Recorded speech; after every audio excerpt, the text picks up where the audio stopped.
Mudah-mudahan kita merasakan di ambang-ambang Ramadan ini adalah di ambang-ambang kebahagiaan. Betul?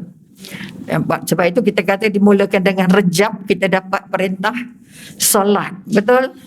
Kemudian kita jumpa Syaban dibekalkan dengan ampunan.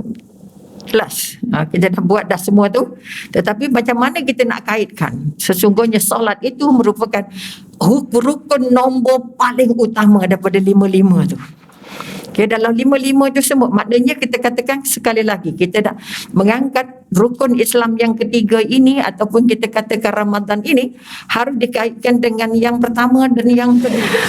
Auzubillahi minasyaitonirrajim. Bismillahirrahmanirrahim. Alhamdulillahirabbil alamin. Wassalatu wassalamu ala asyrafil anbiya'i wal mursalin wa ala alihi washabihi ajmain. Rabbi shrah li sadri wa yassir li amri wahlul 'uqdatam min lisani yafqahu qawli. Sekali lagi kita panjatkan syukur setinggi-tingginya kehadrat Ilahi atas hadiah anugerah dan nikmat yang tidak pernah berhenti pada kita, dan kita ungkapkan juga Allahumma salli ala sayyidina Muhammad sebagai tanda kita merupakan penyambung tugas para nabi dan penyambung kepada pejuang-pejuang agama. InsyaAllah mudah-mudahan apa yang kita lakukan diterima Allah sebagai ibadah dan sebagai bekal untuk kita terselamat dari api neraka, insyaAllah. Amin amin ya rabbul alamin. Terima kasih ucapkan kepada moderator kita, orang kuat kita, pengurusi kita. Okey. Sesi pertama, sesi pengenalan. Okey, Puan Salwa yang hilangnya sekejap tapi dikesan lama rasanya. Betul? Lama tak nampak. Mi pun dengar kata lama tak nampak tu, pergi mana pula anak aku ni. Rupanya mengambil cuti sendiri kita orang. Okey. Merasakan nikmat-nikmat Allah, nikmat-nikmat keluarga, nikmat-nikmat sentuhan, dan paling utama hadiahnya kata selesema, tak sadar, batuk dan sebagainya. Ini adalah hadiah-hadiah. Maka berbahagialah menerima hadiah-hadiah dari Allah, tanda kita diingat Allah dan diberi sentuhan untuk kita benar-benar kembali melihat apa yang kita cakap, melihat apa yang kita lihat, dan melihat apa yang kita laksanakan. Mudah-mudahan apa yang kita buat itu selari dengan mahunya Allah, mahunya Rasulullah, dan akhirnya kita membuatnya dalam keadaan bahagia, insya-Allah. Walaupun kata dia nampak tak sihat, tetapi dia bahagia. Ini kekuatan-kekuatan yang nak dibangun. Kekuatan bahawa kita kata tidak ada yang mendatangkan kekuatan selain Allah, dan tidak ada sebab untuk dapat kekuatan selain menerima apa saja yang Allah hadiahkan. Sebab itu salah satu doa Rasulullah yang tidak pernah tinggal, ya Allah ya Tuhanku, aku redha Engkau sebagai Tuhanku, aku terima Islam sebagai agama, dan aku adalah utusan. Aku terima Nabi sebagai utusan. Ini kekuatan yang nak diangkat. Karena kalau redha maknanya apa? Tidak ada yang menyelukakan, tidak ada yang memilukan, tidak ada yang membimbangkan, tidak ada yang membuat anda susah hati. Walaupun susah tapi tidak sepanjang hari. Mungkin susah sikit, sesemula Allah batuk, susah nak cakap dan sebagainya. Tapi itu sebahagian daripada nikmat tak bercakap. Sebab kita nak jumpa bulan tak bercakap, betul tak? Bulan apa? Bulan Ramadan. Okay, sebab itu dipesan oleh Rasulullah, mulut yang wangi itu apa? Mulut yang berbau di bulan Ramadan itu lebih wangi daripada minyak kasturi. Ini kita dah tahu. Bermakna kita nak dilatih kurang bercakap. Kita dah 2 tahun dikurangkan bercakap, tapi masih tak berhenti bercakap juga walaupun ditutup mulutnya. Betul? Ini satu nikmat. Kepatutnya kita sikit-sikit dia cakap, tak apa, dengar lah. Itu pun dia sebahagian daripada sebab untuk kita layak tak payah cakap banyak. Ataupun ada orang nak cakap dia buka pun satu masalah juga. Tapi satu daripada nikmat yang dirasa pakai ini, izin Allah diberi kesempatan dijemput untuk jadi tetamu Allah. Pakai ini balik umrah tak dibatuk, tak ada sesama. Itu kekuatan. Okey. Jadi walaupun proses nak bawa handphone hari-hari, sebab umi pergi tu seminggu sebelum ditarik syarat. Aduh, balik seminggu kata syarat dah boleh, tak payah pakai aplikasi. Masya-Allah. Kau tidak nak masuk masjid, keluar masjid, nak masuk Kaabah, nak macam tu. Tapi itu juga nikmat. Jadi pada umi sekali lagi, kali pertama pergi umrah tak balik, tak bawa hadiah batuk dan tak bawa hadiah semua. Ini satu daripada nikmat, kerana tak banyak cakap. Bukan tak banyak cakap, tak banyak kena udara-udara yang angin sejuk, angin halus. Itu angin yang kita kata masuk ke tulang-tulang kita kata, okey. Maka nikmatilah ini supaya kita merasa kita lebih sihat. Okey, sebab itu pada yang tak ada emas bawa spare sikit.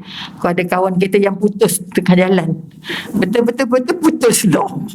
Boleh kita derma itu dekat hadiah. Okey, terima kasih banyak. Jadi sekali lagi terima kasih banyak pada semua hadirin ataupun semua hadirin lelaki-lelaki, pada semua kita yang dijemput Allah pada petang ini, pada pagi ini. Mudah-mudahan kita merasakan di ambang-ambang Ramadan ini adalah di ambang-ambang kebahagiaan, betul? Sebab itu kita kata dimulakan dengan Rejab, kita dapat perintah solat, betul? Kemudian kita jumpa Syaban dibekalkan dengan ampunan. Kelas. Kita dah buat dah semua tu. Tetapi macam mana kita nak kaitkan? Sesungguhnya solat itu merupakan rukun nombor paling utama daripada 5 tu. Okay, dalam 5 itu semua, maknanya kita katakan sekali lagi, kita dah mengangkat rukun Islam yang ketiga ini, ataupun kita katakan Ramadan ini harus dikaitkan dengan yang pertama dan yang kedua. Jika ini tidak dikait dan tidak dijaga, rukun Islam yang ketiga tadi yang kita nak angkat elok-elok, yang diberikan maghfirah, diberikan ampunan dan diberikan kebebasan dari api neraka tadi, tidak merasa nikmatnya. Ini kekuatan. Sebab itu balik sekali lagi, suka mengingatkan kita baharui balik 2 kalimah syahadah kita. 2 kalimah syahadah kita di bibir, di otak, di perasaan ataupun mengalir dalam darah. Apa yang menjawab kita rasa nikmat dan jumpa Ramadan, kita akan sebut ada macam-macam nikmat. Apa antara nikmat Ramadan? Apa yang masak pagi? Betul? Kita sempat buat tadarus, kau tidak sempat. Seolah-olah Ramadan saja miliknya tadarus, atau tadarus miliknya Ramadan. Lepas itu tadarusnya hilang. Betul atau salah? Salah, tapi buat juga. Betul? Sebab apa? Dia tak lekat di hati. Maka mari kita semak asyhadu alla ilaha illallah wa asyhadu anna muhammadar rasulullah ini kukuh atau tak kukuh dalam diri kita. Kukuh maknanya apa? Kita rasa Allah tengok kita. Kita rasa Allah perintah kita. Kita rasa Allah sentuh kita. Kita rasa Allah ikut kita. Bermakna tidak ada ruang di mana kita kata kita bebas dari Allah. Tiada Tuhan melainkan Allah. Ini kekuatan. Bila kita kata tiada Tuhan melainkan Allah, Ramadan tak Ramadan banyak beza ke tak banyak beza? Tak berani dah tu. Banyak beza tak hubungan kita dengan Allah antara Ramadan dan bukan Ramadan? Banyak beza. Apa sebab banyak beza? Kita rasa Ramadan diperhati Allah 24 jam. Luar Ramadan tak ada. Betul ke tak? Kita rasa buat benda bulan Ramadan ni high class, sedekahnya menjulur-julur keluar. Lepas Ramadan hilang sedekahnya, mati paipnya. Tak ada air dah mengalir. Ini menunjukkan syahadah kita lekang. Okay, kalau kita kata tiada Tuhan melainkan Allah at every moment, every place, every time, every month. Okay, kita harus merasa bahawa kita sedang diperhati Allah. Bermakna sekali lagi kita sudah berpuasa 20 kali, 30 kali, 40 kali, kalau mi dah 60 kali. Masuk 70 kali dah puasa. Apa perubahan yang kita anggap? Kita rasa atau tidak kita masih dilihat Allah secara dekat. Ada orang tengok dari jauh je, siapa ya? Dah. Ni Allah, kalau la ilaha illallah tak Tuhan melainkan Allah, Allah tengok kita dari dalam keluar, bukan dari luar ke dalam. Sebab itu Allah kata, aku tahu apa yang dalam hati kamu, aku tahu dalam apa yang kamu fikirkan, dan aku tahu apa yang kamu ucapkan dan yang tidak kamu ucapkan. Ini gambaran yang kita nak beritahu. Allah beritahu siap-siap ni. Okay, Al-Qurannya, hadis ni, ini kekuatan yang kita nak angkat. Umi nak ambil inti utama dia. Inti utama dia, kita kata apa? Allah tahu apa dalam hati kamu. Pernah fikir dah masa kita tengah marah-marah, kita tengah sakit hati, kita tengah dendam, kita tengah geram, kita tengah sombong, rasa tak Allah tahu apa dalam hati kita? Maka kekuatan yang nak diangkat, kenapa kita tak rasa? Kerana kita kebanyakan syariat kita syariat zahir. Nak masuk kepada syariat batinnya, ataupun kita kata kita ikut syariat, ikut peraturan. Betul? Apa peraturan yang tak ikut? Ini nak puasa, hafal ni rukun puasa, tak. Semak balik tak? Sah puasa, tang, harus puasa, tang, revise atau tidak. Atau kita pakai yang dulu-dulu je, alah dah tahu dah. Okay, dah tahu dah.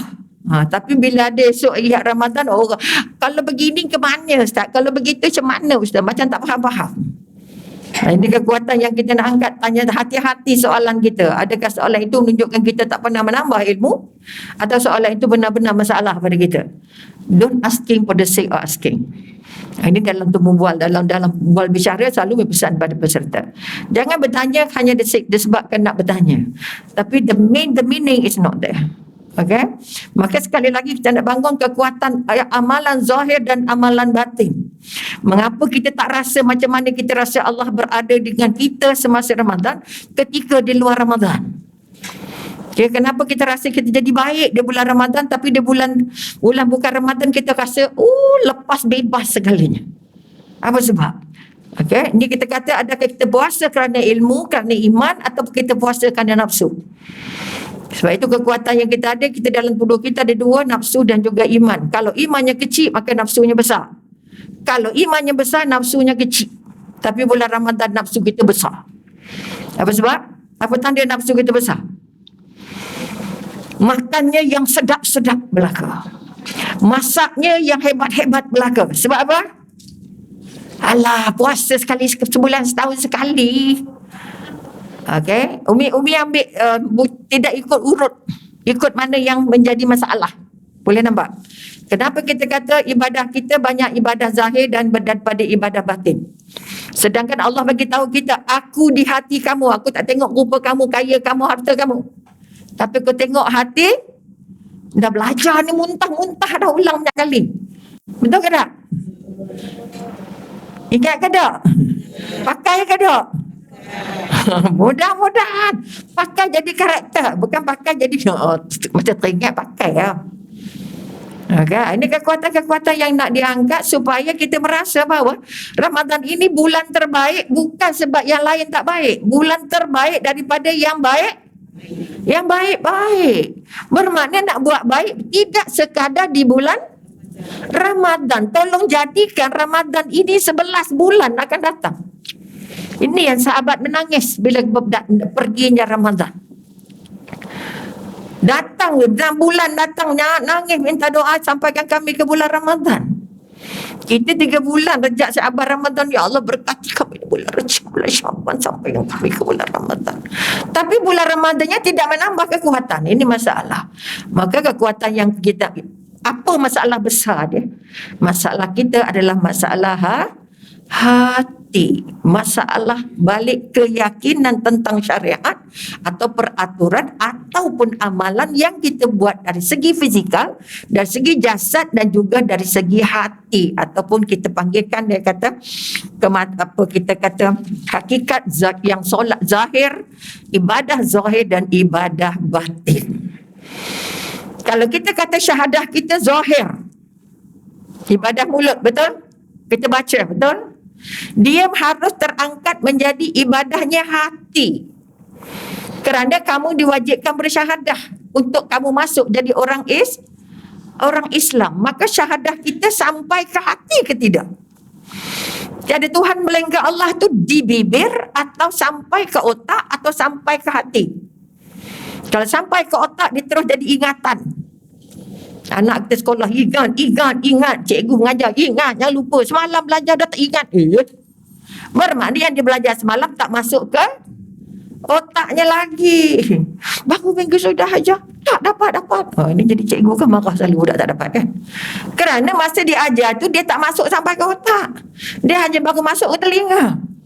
Apalagi kalau ngajarnya garang-garang, ngajarnya tidak ikhlas, ngajarnya lentang-lentung dan sebagainya. Ini kekuatan. Sama juga kita ajar anak kita. Mak, ibu dah cakap banyak kali, lepas apa tak masuk-masuk, tengok dekat. Sebab dia tak sampai ke peti ingatan. Maka kekuatan yang kita nak angkat sekarang, 2 kalimah syahadah kita harus masuk ke peti ingatan kita. Dia menjadi pemikiran paling besar yang boleh mengendalikan hati dan mengendalikan perasaan. Okay? Kalau kita kata syahadah, kita rasa lekang dari kita. Kita tidak menjalankan aktiviti kita base balik pada syahadah. Kalau tiada Tuhan melainkan Allah, aku taat Allah atas apa keadaan pun. Aku terima semua peraturan Allah.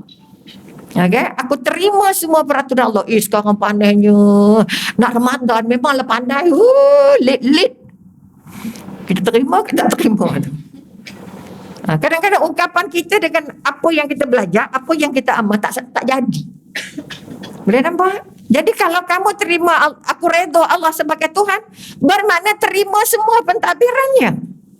Siapa mentadbir langit dan bumi? Tahu pun sebut tapi mulut tak lepas. Asal hujan tak habis. Hai panasnya ya Rabbi ya Karim. Bila nak hujan ni, bila? Itu tandanya apa? Syahadah tu tak masuk ke hati. Dia ada dalam ingatan. Tahu tak tahu, faham tak faham, ingat tak ingat, tapi tak buat. Jadi dia jadi ibadahnya ibadah jasad. Sebab itu antara orang bersyahadah dengan orang tak bersyahadah, bohongnya sama. Berbohong tu tak rasa satu dosa besar. Apa sebab? Anak kita kaki bohong lah ni weh. Okay. Ada aja alasan, segantang alasan. Sebab dia dah belajar, dia maha guru. Apa? Ni. Segala benda ada. Nak apa, nak kecil, nak besar, nak tua, nak muda, nak kasar, nak halus. Betul?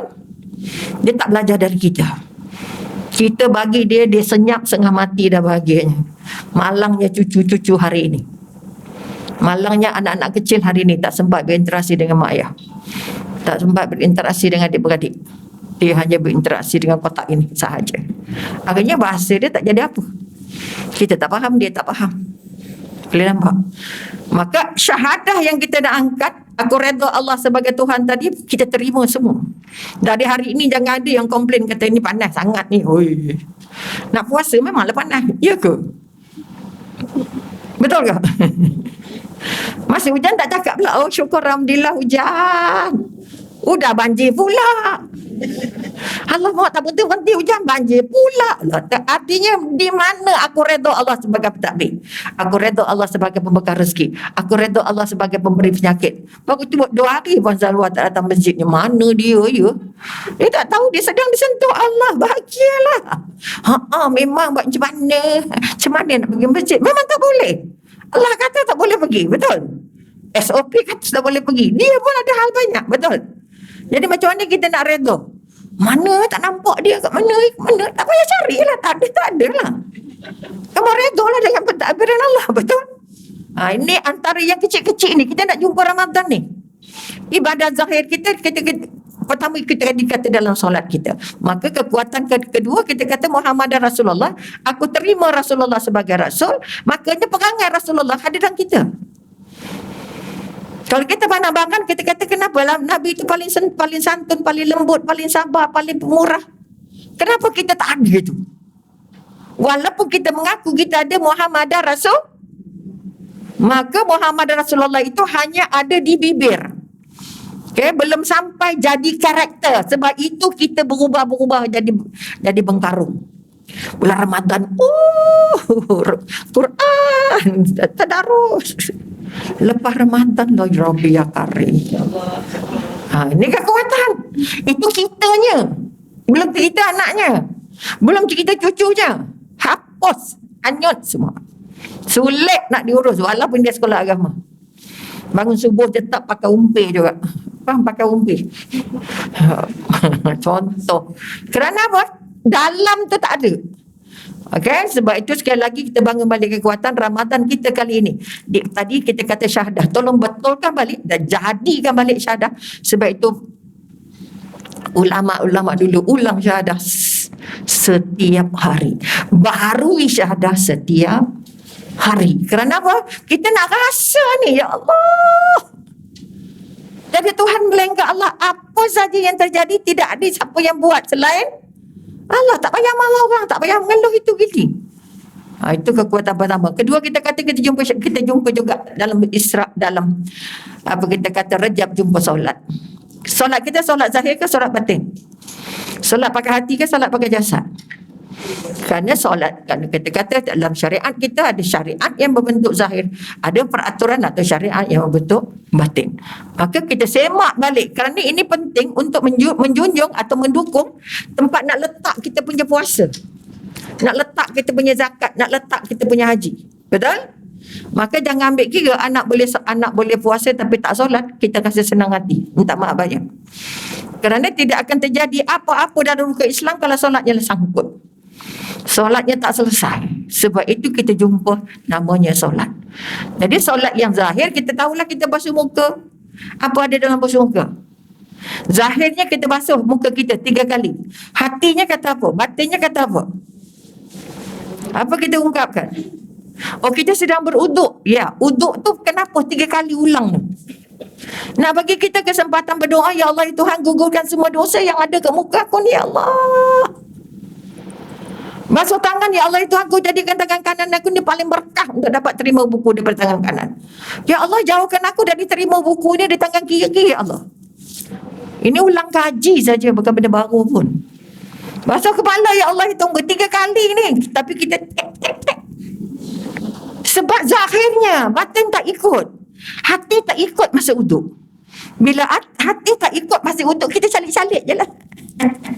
Tengok anak kita, cucu kita yang tadi ambil uduk je, tak kebir je gini.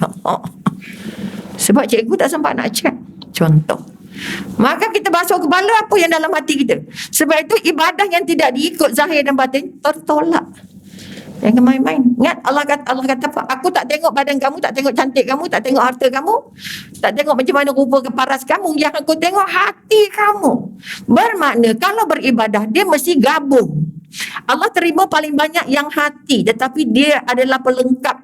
Sebab itu kita ada syariat zahir dan syariat batin. Maka kalau kita solat, ini latihan-latihan yang kita dah tahu ilmunya, tapi nak buat, nak jadikan dia sebagai karakter tu payah. Kita tahu je tengok anak kita ambil uduk. Kita tahu kita ambil uduk, tapi hatinya tak ikut dalam uduk itu. Sama juga bersuci. Kenapa bersuci itu sangat penting? Pernah kita tengok anak kita istinja macam mana? Ini kekuatan. Sebab apa? Kalau dia solat tapi dia meragam, bermakna ada kaitan dengan uduknya, ada kaitan dengan bersucinya. Ini kekuatan yang kita dah angkat. Jadi ibadah zahir mesti tergabung dengan ibadah batin, ataupun syariat zahir, peraturan dalam jasad harus ikut dengan peraturan dalam hati. Syariat artinya peraturan, betul? Jadi kenapa kita kedua-dua ini syariat zahir yang kita nak buat dan batinnya untuk dapat apa yang namanya hakikat. Apa maksud hakikat? Nak dapat faedah yang baik, faedah yang terbenar. Kalau kita kata kita minum ini ibadah, betul? Ibadah ke bukan? Setengah ngangguk, setengah hidup. Pasti kita pasti. Betul, minum itu ibadah, betul. Tapi terlebih minum, dah haram jatuhnya. Makan itu ibadah, tapi lebih makan ibadah. Betul? Apa kita dapat hakikat minum? Hilang haus. Lagi? Badan sihat. Maka kita kata sekali lagi, siapa yang minum untuk hilang haus, dia belum jadi ibadah batin. Dia baru ibadah zahir. Sebab yang rasa haus tu zahirnya. Batin rasa haus ke tak? Kita tak rasa batin kita haus dengan ilmu. Tapi kita rasa zahir kita haus dengan air. Haus kita dengan air sama juga hausnya batin kita, hati kita, jiwa kita, roh kita. Ini istilah-istilah je yang memerlukan ilmu. Sebab itu tuntut ilmu itu wajib. Siapa nak dekat dengan Allah, jangan putus dengan ilmu. Kerana syurga itu terikat sebagai mana ikan dengan air. Siapa tak tanah ilmu, dia mimpi nak jumpa syurga, minta ampun, minta maaf, tak jumpa. Boleh nampak? Maka apa hakikat minum? Hati nak apa kalau kita minum? Fizikal dia dah tahu dah tadi, kita nak sihat, hilang dahaga lagi. Hakikatnya minum dapat apa? Entahlah, tak payah fikirlah, pening kepala. Dahaga je. Jadi kita kupas, artinya kita minum niatnya hanya untuk fizikal.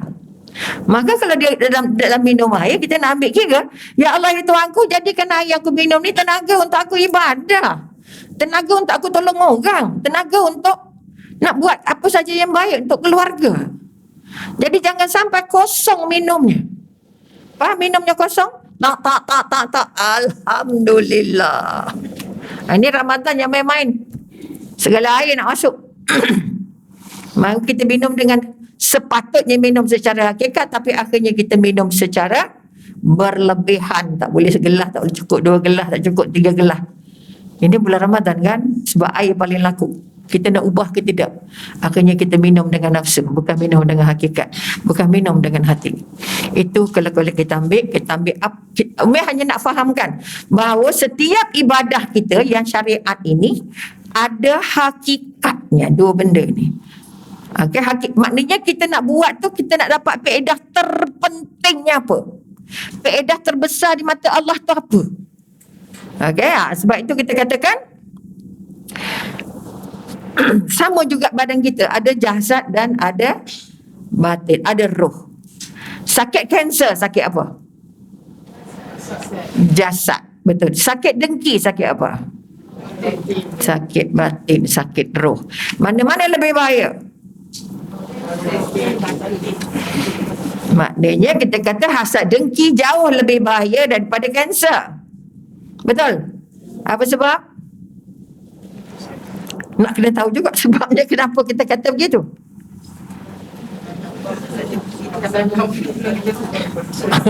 Kanser teruk ke dengki teruk? Kata siapa? Mana nampak? Mana orang tahu? Kanser kan nampak. Nampak tak? Kerana kita tak fikirkan bahawa kita fikir kanser tu yang paling bahaya.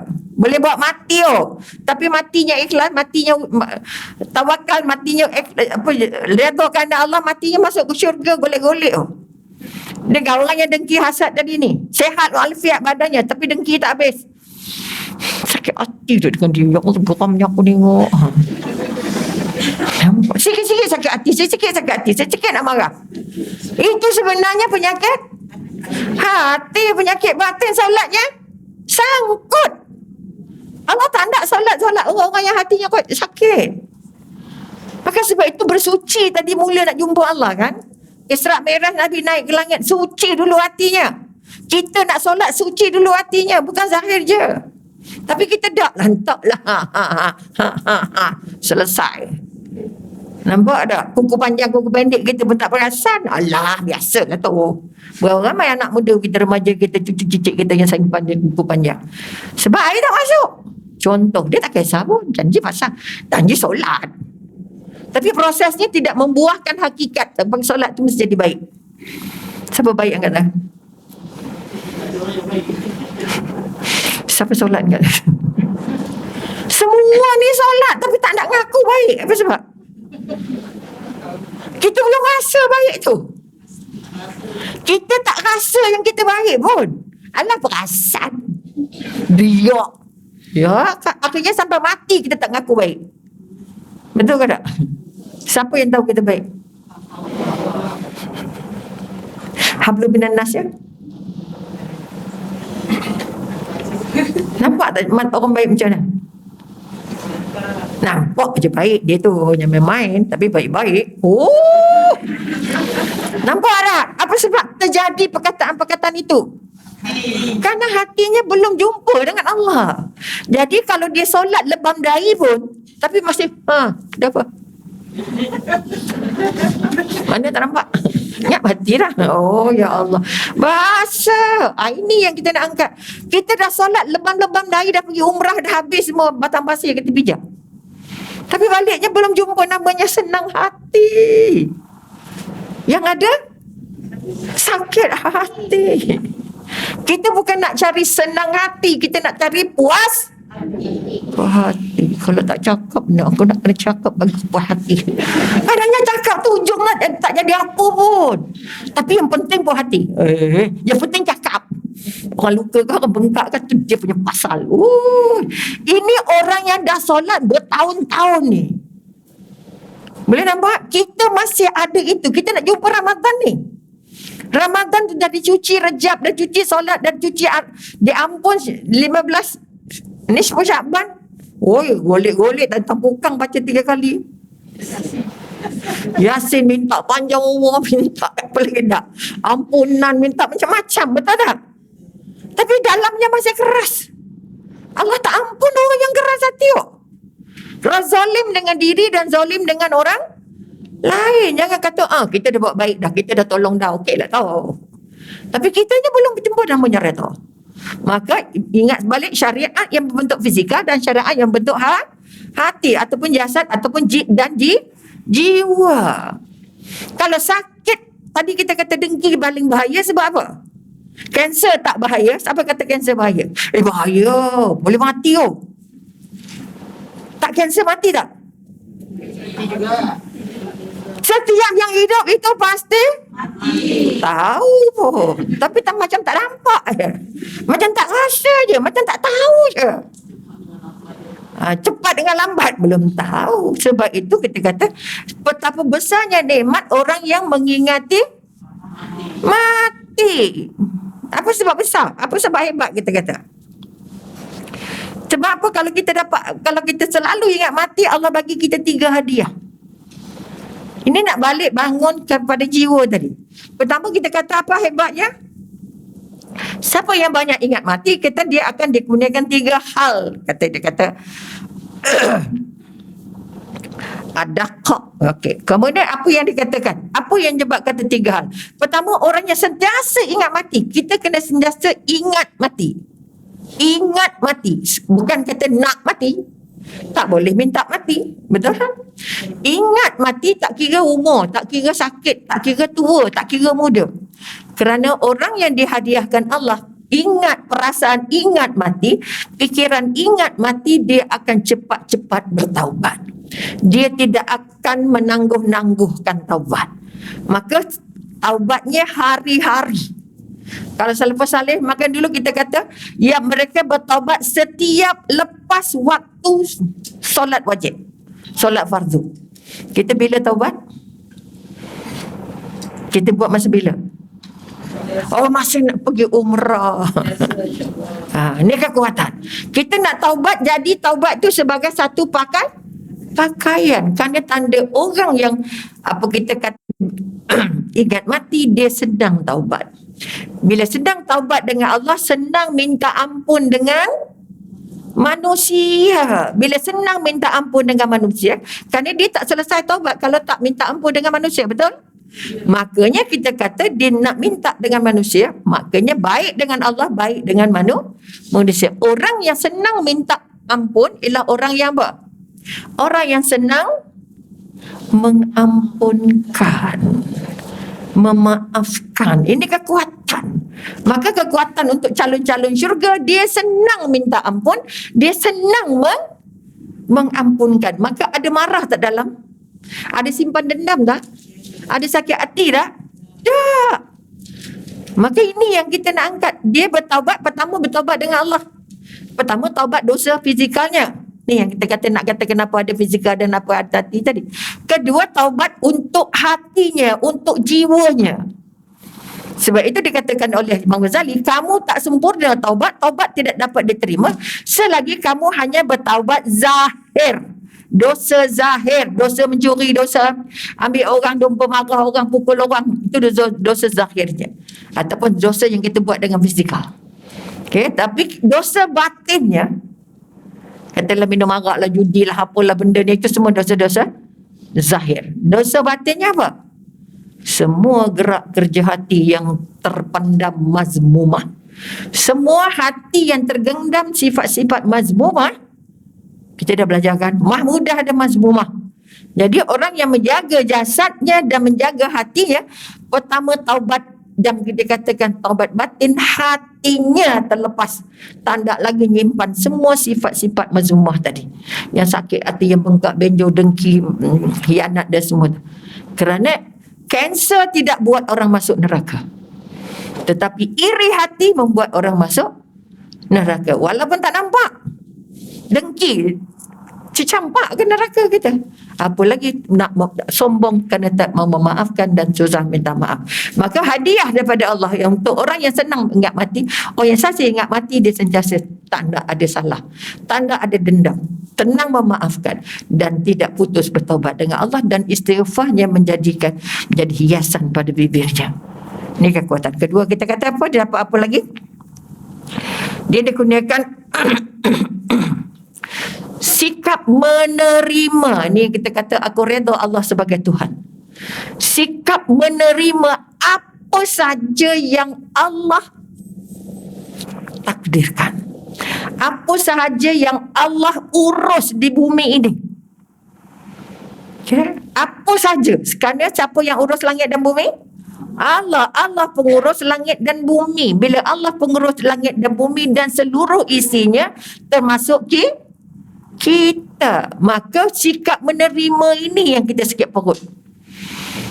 Yang anak meragam tak terima, jiran sombong tak terima, orang tak tegur tak terima, banyak yang tak terima. Okay, hujan tak terima, petir tak terima. Artinya sikap menerima apa yang Allah uruskan dalam alam ini, yang Allah temukan dalam hidup kita, putih ke hitam ke, sakit ke sihat ke, berpisah ke bertemu ke. Okay, semalam dah seorang hamba Allah datang, husbandnya kena COVID, minta maaf, ini sebagai contoh, dah masuk ICU, okay, tapi belum sedar, tapi isterinya udah okay. Kira-kira orang agama lah, kita kata orang yang tak taat lah kita kata. Jadi anaknya kata, maknya tolong jumpa ibu sekejap. Ibu ni dah down sangat, lebih down daripada suaminya yang masuk ICU. Tak pensan kata. Dah tak boleh terima takdir. Apa sebab dia tak boleh terima takdir? Dia sudah membuat takdir terlebih dulu sebelum Allah membuat takdir. Apa sebab? Selalunya COVID, ICU, ditidurkan, tidur. Siapa kata? Siapa kata habis? Jaga tu. Itu pada nasib orang, bukan nasib kita. Belum tentu apa yang terjadi pada orang jadi pada kita. Tapi kita pula buat ramalan terus. Biasanya tu lebih kata, dia ditidurkan ke? Ya katanya. Okey. Maknanya kita kata COVID tahap 5 ditidurkan, adalah ICU, ditidurkan, dah. Ujungnya kita yang buat. Betul? Biasanya apa? Biasanya. Tetapi kita lupa siapa yang buat biasa tu. Allah, di situlah kita tergelincir tu. Kita nak tergelincir dengan Allah ni bukan susah yang. Saya kata, kenapa nangis-nangis? Kenapa susah hati? Kenapa sakit perut? Anak ni bawa hantar ke rumah, belasah kat situ je lah. Okay. Kenapa? Apa sebab? Dia sudah memikirkan husbandnya mati. Kamu Tuhan ke bukan? Kamu yakin takdir Allah ke tidak? Okay. Ini kekuatan. Ingat baru balik umrah seminggu gitu. Kamu dah pergi melawat Kaabah. Kamu nampak apa kat Kaabah? Kamu dah rasa apa tengok Kaabah? Tengok kotak persegi je ke? Kalau dia tidak membuat kita rapat. Kalau masih solat depan Kaabah tak khusyuk, tak letih ke kita? Ini masalah besar. Sebab itu jangan hantar, kalau pergi umrah jangan hantar gambar banyak-banyak kat Malaysia ni. Kita tetamu Allah, bukan tetamu orang Malaysia. Contoh. Kerana dia boleh menggugah khusyuk. Membelakang Kaabah lagi tu, ketepai. Kami sa'i, ketepai. Kami Allahu Akbar. Hati-hati yang nak pergilah. Sekarang dah senang sikit. Tak payah nak suap-suap sana, tak payah SOP noning. Betul. Maka kekuatan, bila kita kata apa? Kenapa anda menangis? Kenapa anda susah hati? Kenapa anda takut? Sebab dia sudah buat keputusannya mati. Kalau itu takdirnya Allah, hang nak kata apa? Hang tak terima sebab apa? Hang siapa? Betul ke tak? Tanya balik. Aku dah hamba Allah, aku dah redha Allah sebagai Tuhan. Kalau aku redha, buktikan yang kamu redha. Buktinya redha apa? Terima. Orang yang ingat mati dia terima semua apa yang Allah bagi. Sakit-sakit, ada orang sakit mati, ada orang tak sakit mati, betul? Nak kena pasak betul-betul baru ya. Membuat keputusan sebelum Allah buat keputusan. Tak kena gaya renggang dengan Allah, takut putus dengan Allah. Jangan. Sebab itu kita kata iblis masa kita sakaratul maut tu, setan kerjanya tak ada lain, nak pisahkan kita dari Allah. Sebab itu kena belajar apa dia maut, apa dia sakaratul maut. Senario-senario dalam sakaratul maut itu supaya kita benar-benar di situlah kita nak tergelincirkan mati dalam keadaan kufur. Ya Allah. Ini contoh. Maka kekuatan-kekuatan, mungkin Ustaz Dasuki biasanya cerita pasal kubur, luar kubur semua kan. Jadi kita doa sama-sama lah ya, untuk supaya orang-orang hebat macam ni. Kita pun tak tahu alasan apa. Ada alasan politik. Alah. Siasah itu adalah sebahagian daripada wajib dalam agama. Tanpa memasuki politik, kita tidak akan dapat mendagakkan, minta maaf tersebut, nanti edit lah ya kalau ni. Tolong yang sebab tersebut nama Ustaz Dasuki. Kita sebut je tadi kan. Artinya kita tak kata betul ke salah, kita tidak menghukum apa-apa, tapi kita hanya berdoa mudah-mudahan kita bukan apa kita kata memihak ke mana-mana, tapi kita minta dengan Allah orang yang banyak ilmu ini dia beri ruang-ruang lain. Kalau tidak bagi di masjid dan surau, dia beri dalam media-media, insya-Allah. Mudah-mudahan, sebab sebahagian daripada kekuatan-kekuatan kita adalah terasnya dalam agama. Maka kita nak tahu juga kalau sebab politik itu yang kita kata akhirnya politik kita takut dengan agama. Mudah-mudahan kita terselamat untuk membangun balik kekuatan, kerana tanpa agama kita adalah kosong di mata Allah. Okay, kita kosong di mata Allah walaupun berharta di mata manusia. Okay, dia yang paling banyak bercerita pasal alam kubur semua ni. Ini nak membantu kita mengingat balik kita ada dunia selepas dunia ini. Ni kekuatan. Sebab itu kita kata yang ketiga, minta maaf banyak. Tadi tiga kan, hadiah orang yang banyak ingat mati tadi. Pertama, dia senang bertaubat, sentiasa bertaubat, sentiasa istighfar. Okay. Dan yang seterusnya kita kata dia orang yang paling rajin beribadah, mudah beribadah, ringan beribadah, istiqamah dalam ibadah. Okay, ini antara tiga sebab yang mengapa kita kata nikmat dapat mengingat kematian. Sebab itu kita kata kalau ikut akal tabi kata apa, para ulama rahimahullah berkata tidak ada yang lebih manfaat untuk hati dari ziarah kubur terlebih daripada jika hatinya keras, maka si empunya dapat mengubatinya.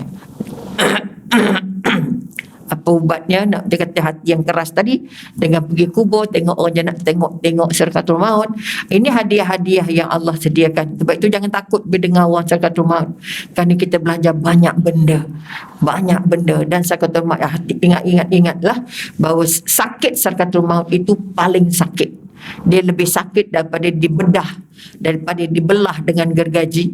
Dia lebih sakit lagi daripada dipotong pancung dengan pedang. Dia lebih sakit lagi daripada digunting-gunting dengan gunting tajam.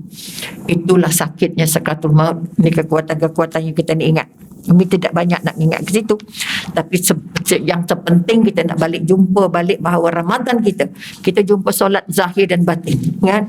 Yang zahir, yang sujud, yang rokok, yang itu yang bergerak-bergerak itu yang zahirnya. Tetapi kalau kita hanya menjaga yang zahir sahaja, tapi tidak balik pertama mengutamakan macam mana nak dapat khusyuk. Apa sebab solat kita dan umat tu kita jadi lebih baik? Kerana khusyuk tu tak sampai. Apa sebab khusyuk tu tak sampai?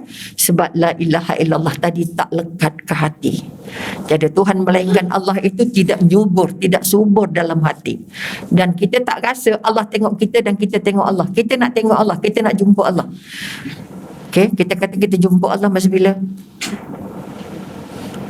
Ketika solat. Tapi kita tak rasa.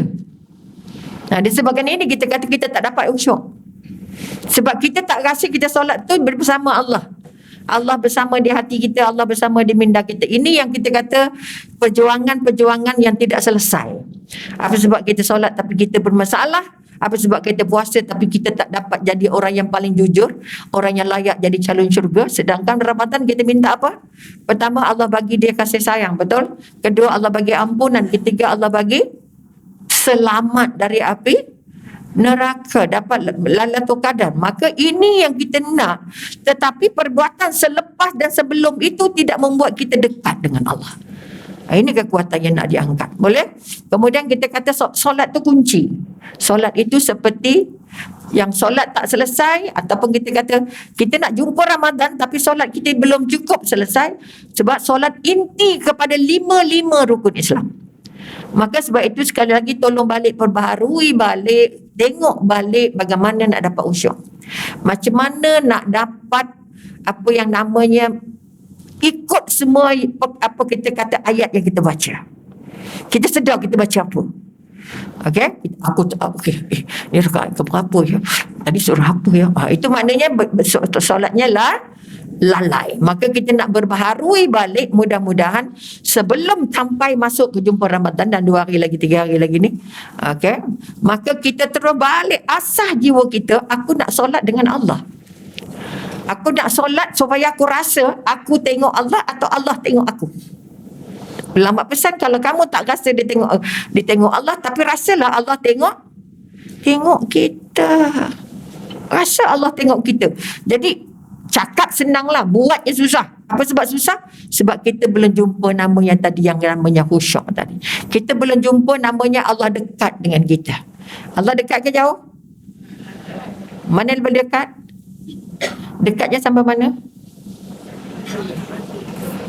Ke jantung. Jantung tak pernah berhenti, bermakna Allah tak pernah tinggal kita. Betul? Bila Allah tak pernah tinggal kita, kenapa kita tak rasa Allah dekat? Kenapa kita tak rasa Allah itu baik? Kenapa kita tak rasa Allah itu sangat-sangat sayang kita?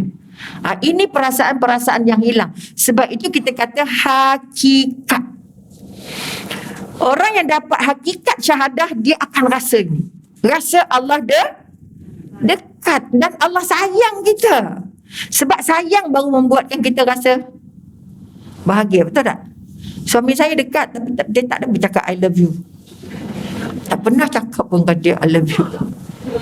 Itu nampak, tak pernah cakap.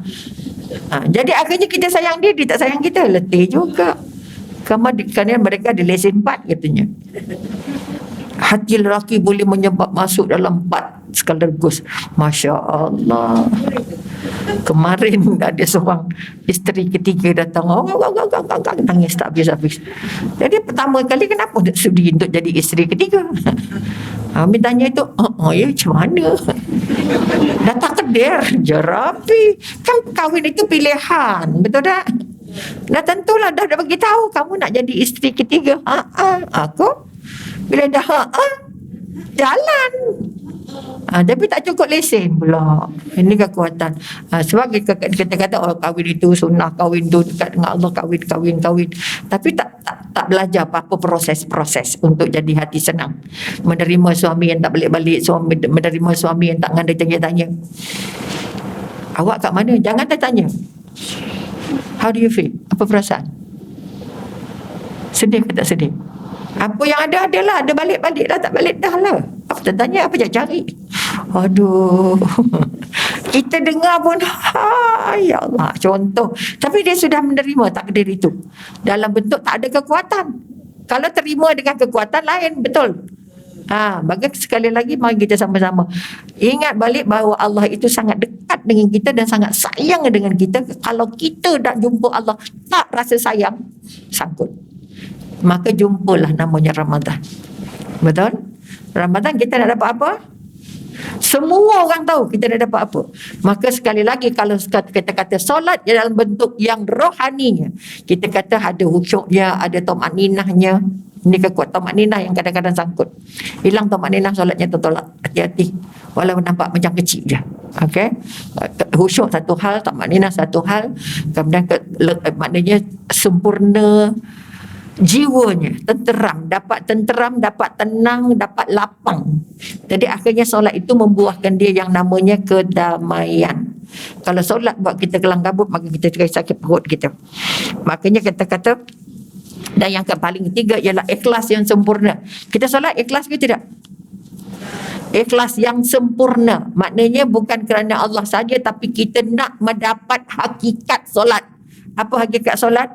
Rasa dekat dengan Allah, rasa terhubung dengan Allah, rasa kita nak jadi orang paling baik di mata Allah. Ini perasaan-perasaan.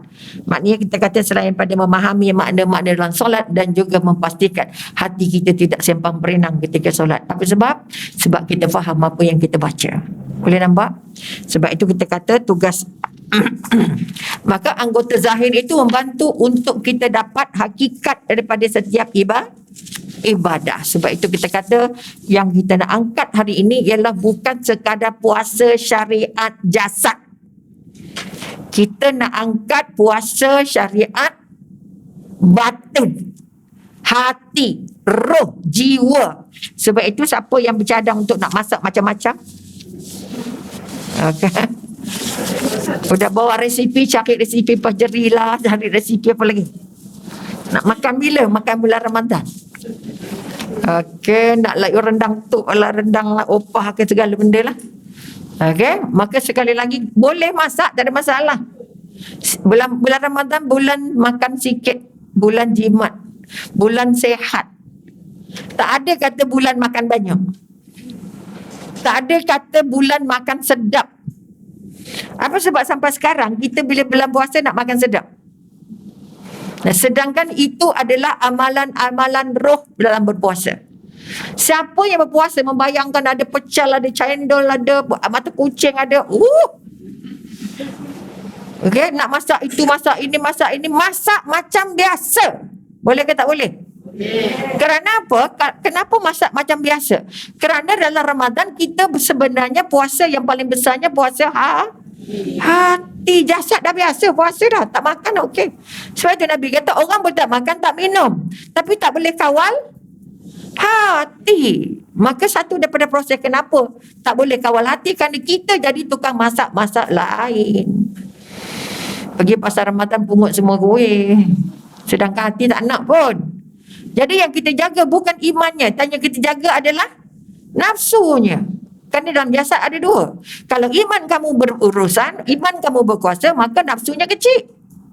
Satu gelas air, satu pinggan makanan, selesai. Tapi dok ada macam-macam. Anak-anak pula puasa, macam mana? Loh, macam biasa lah. Tak berani kita. Sebab kita sudah terbiasa. Bulan puasa melayan selera. Bulan puasa melayan nafsu makan. Akhirnya perut kita dah tak nak terima makanan biasa. Sebab apa? Dah dimewah-mewahkan dengan makanan luar biasa. Berbuka di restoran bintang 5. Oh ya Allah, sekali makan 1,000. Gila kau. Salah siapa? Salah kita. Kita puasa siangnya jasad, tapi malamnya melayan nafsu sampai mati-matian. Sebab itu makan kita banyak. Sebab itu hidangan kita lazat-lazat. Itu merupakan sebahagian daripada puasa batin yang kita tak dapat urus. Boleh nampak? Kita layan anak kita ada air tu, air cincau, ada itu segala benda. Kenapa? Kita biasa minum air apa? Air sirap. Okey, sirap. Air kowe, air sihat. Jangan main. Itu terbaik dong. Tapi kita layan anak kita dengan segala mata. Air mata kucing, mata anjing semua masuk. Okey. Kemudian kita nak ambil kira sekali lagi, Allah terima hanya yang paling utama sekali ialah ibadah roh, bukan ibadah jasad. Ini kekuatan. Allah tidak memandang rupa dan harta benda kamu, tetapi Allah memandang hati dan amalan kamu. Ini kekuatan. Maka sekali lagi, kalau kita kata antara syariat dengan hakikat merupakan hubungan yang paling besar. Hakikat dan syariat merupakan hubungan yang paling besar, maka ibadah yang tidak mengangkat kedua-duanya sekali itu bermakna ibadahnya akan tidak membawa apa yang Allah mahu. Allah hendak dua-dua, jasadnya hendak, hatinya hendak. Kekuatan ini yang kita kadang-kadang tertinggal. Dan bulan puasa paling besar adalah sebab makanan lah.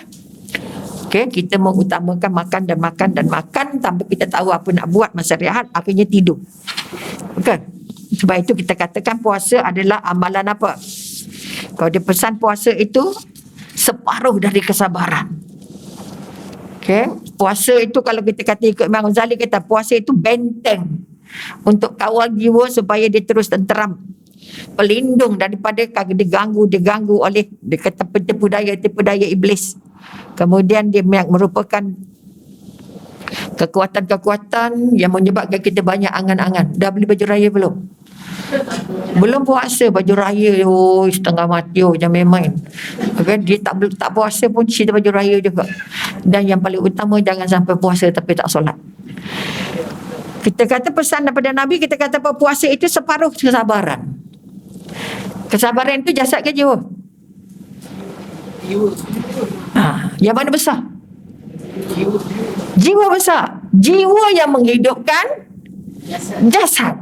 Makanya kalau kita puasa sibuk jaga jasad tapi terlupa nak jaga jiwa, sedangkan Nabi berkata puasa itu sabar, separuh dari sabar. Okay? Maknanya kita nak dapat syariat ke dapat hakikat?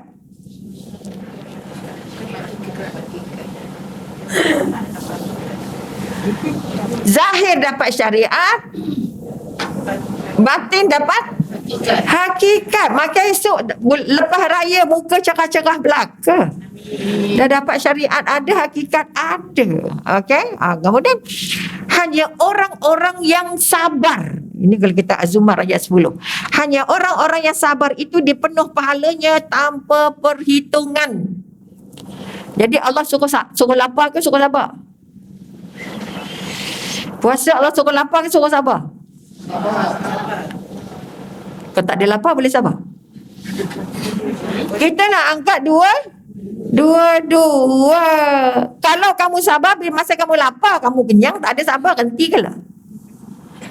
Maka kita nak gabungkan ke fizikal kita yang lapar, akhirnya membuahkan sabar. Lepas Ramadan sabar ke tak? InsyaAllah muka orang sabar. Mudah-mudahan janji Allah. Okey? Sebab itu kita katakan kekuatan lain yang kita nak angkat. Dia kata orang yang berpuasa ini kita tahu bahawa dia boleh berbuka dua kegembiraan. Ataupun kita ambil yang lain, kita surah As-Sajdah ayat 17. Tak ada seorang pun yang mengetahui apa-apa yang disembunyikan daripada mereka dari cahaya mata, iaitu sebagai pembalasan terhadap segala yang mereka kerjakan. Maknanya kita tak tahu kita dah dapat apa bulan puasa. Betul? Hakikatnya apa?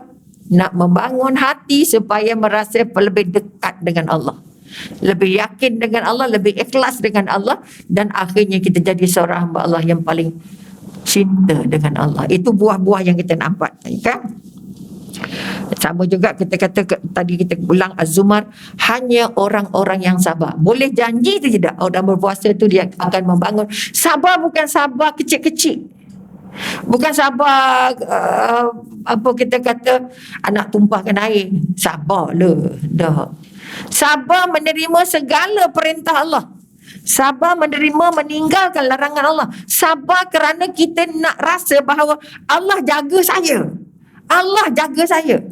Allah jaga aku. Allah sayang aku. Boleh ke tak? Kenapa kita tak boleh gaduh? Allah sayang saya tak nak gaduh. Bulan puasa Allah, saya sedang berpuasa. Tapi di luar bulan puasa, ada apa? Oh, kita nombor satu jawab. Betul? Mampu atau tidak kita berubah dengan Ramadan kali ini. Mudah-mudahan walaupun mungkin Ramadan ini Ramadan terakhir, ini ulang kaji saja sebenarnya. Walaupun dia kata yang terakhir, tapi kita hendak dia jadi yang terbaik. Okey, sampai di sini dulu insya-Allah. Sebab itu sekali lagi dia nak lagi kuat untuk ibadah kita jadi lebih cantik apabila kita sentiasa ingat bahawa kita akan mati. Okey, insya-Allah pada umur kita bercakap tentang senario sakratul maut. Ya Allah, semput perut. Ada apa-apa yang nak tanya? Ampun. Jadi sampai di sini dulu. A'udzubillahi minasyaitonirrajim. Bismillahirrahmanirrahim. Alhamdulillahirabbil alamin hamdan yuwafi ni'amahu wa yukafi'u mazidah. Ya Rabbana lakal hamdu kama yanbaghi jalali wajhika wa azimi sultanik. Ya Allah, ya Tuhan kami bersyukur ya Allah kami dipilih untuk masih terus tahlil di bulan Syaban, dan kami mengharapkan ya Allah keberkahan darimu untuk kami layak di antara ke bulan Ramadan, bulan terbaikmu ya Allah, bulan yang menyatukan, memberikan hadiah terbaik kepada kami ya Allah. Andai kata ini Ramadan kami yang terakhir ya Allah, jadikanlah Ramadan ini Ramadan yang paling Kau terima ya Allah.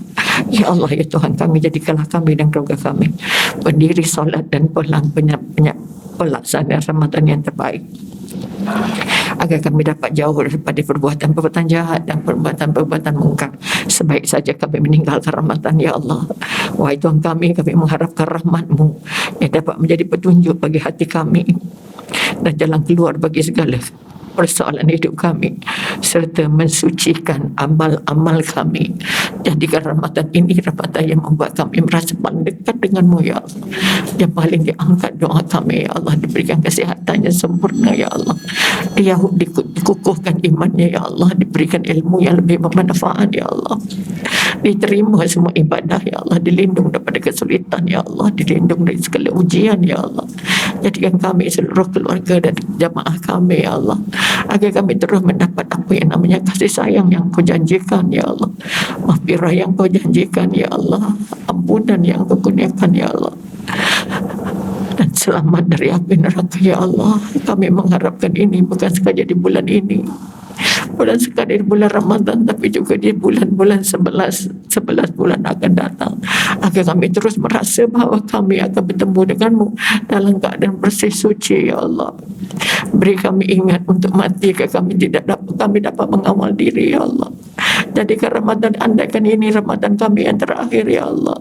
Tanam ke dalam jiwa kami nak menjadikan Ramadan ini Ramadan yang paling bermanfaat, paling indah, ya Allah. Sesungguhnya Engkau penggenggam segala kekuatan. Beri kami kekuatan, ya Allah, agar kami dapat memberi petunjuk dan diberi petunjuk, ya Allah. Tidak sesat, ya Allah. Tidak menyesatkan, ya Allah. Damai dengan hamba-Mu, ya Allah. Damai dengan hamba-Mu, ya Allah. Ampun dosa-dosa kami, ya Allah. Terima taubat kami, ya Allah. Sesungguhnya kami mengharapkan pertemuan dengan-Mu, ya Allah. Janji syurga yang Kau hadiahkan, pintu syurga yang namanya Ar-Rayyan, ya Allah, ada yang kami dimatikan. Pastikan kami dalam keadaan diberi semua kenikmatan husnul khatimah, ya Allah. Rabbana zalamna anfusana wa lam taghfir lana wa tarhamna lanakunanna minal khasirin. Rabbana la tuzigh qulubana ba'da idh hadaytana wa hab lana min ladunka rahmah innaka antal wahhab. Rabbana atina fid dunya hasanah wa fil akhirati hasanah wa qina azabannar. Wa sallallahu ala sayyidina Muhammad wa ala alihi wa sahbihi wa sallam. Walhamdulillahi rabbil alamin. Taqabbalallahu minkum inna wa minkum taqabbal ya karim.